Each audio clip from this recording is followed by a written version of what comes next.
receiving.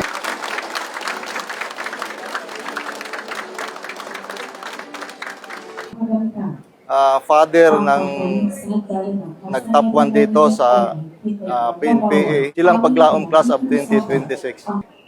I'm lucky as a father of Van Marie Edita Cagasan na nakatapos siya at nag-top 1 pa.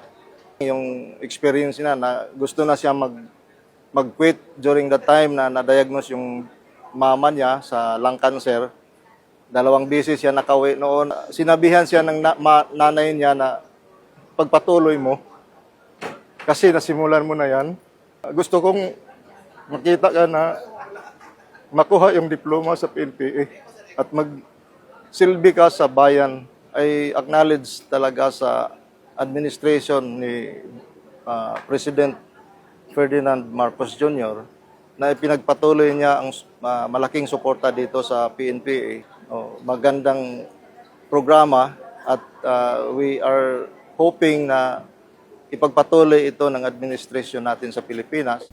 Sobrang grateful po, ma'am. Laki pong pasasalamat talaga po sa puso ko kasi sa loob po ng 4 na taon na paghihirap sa loob po ng akademya, nagbunga naman po lahat ng sakripisyo.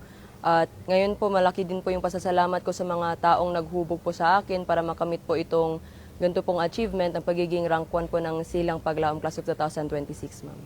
To my classmates of the Silang Paglaom Class of 2026, let us continue living up to our name, Silang Paglaom. Ibig pong sabihin, ma'am, rise of hope. Maging pag-asa po tayo ng bayan kasi yung taong bayan ay pinagkatiwala sa kanila yung totoong serbisyo na dapat nating mabigay po sa kanila, ma'am. Sa atin pong mahal na Pangulo, taus-puso po kaming nagpapasalamat dahil kung hindi po dahil sa suporta ninyo, hindi po naman po kami maaabot din po itong karangalan na ito.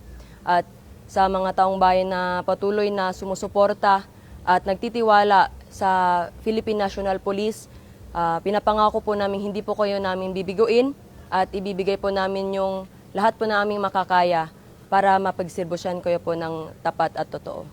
Yung wish natin sa PNPA Silang Paglaom Class 2026 ay isa puso at isa buhay yung tinuro sa kanila sa PNPA sa 4 na taon at i-promote nila yung justice, integrity at service at manatili silang tapat sa ating sinumpaang tungkulin sa taong bayan, sa ating konstitusyon at maging God-centered, family-based at service-oriented police officers po sila, ma'am.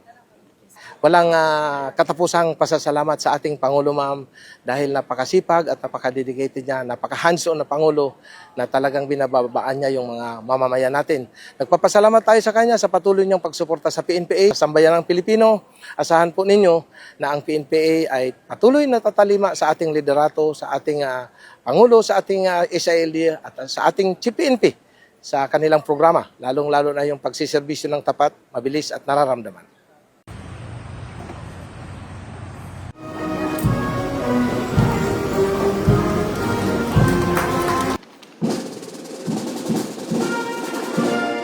Ginagawa natin ang lahat ng mga ito dahil ang tunay na lakas ng ating kapulisan ay nasa kalinisan ng inyong dangal at prinsipyo.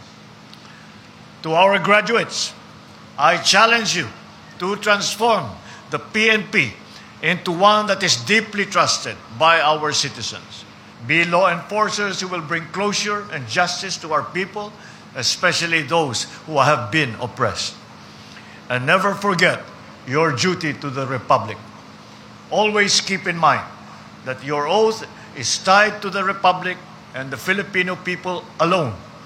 Leave all other interests at the door.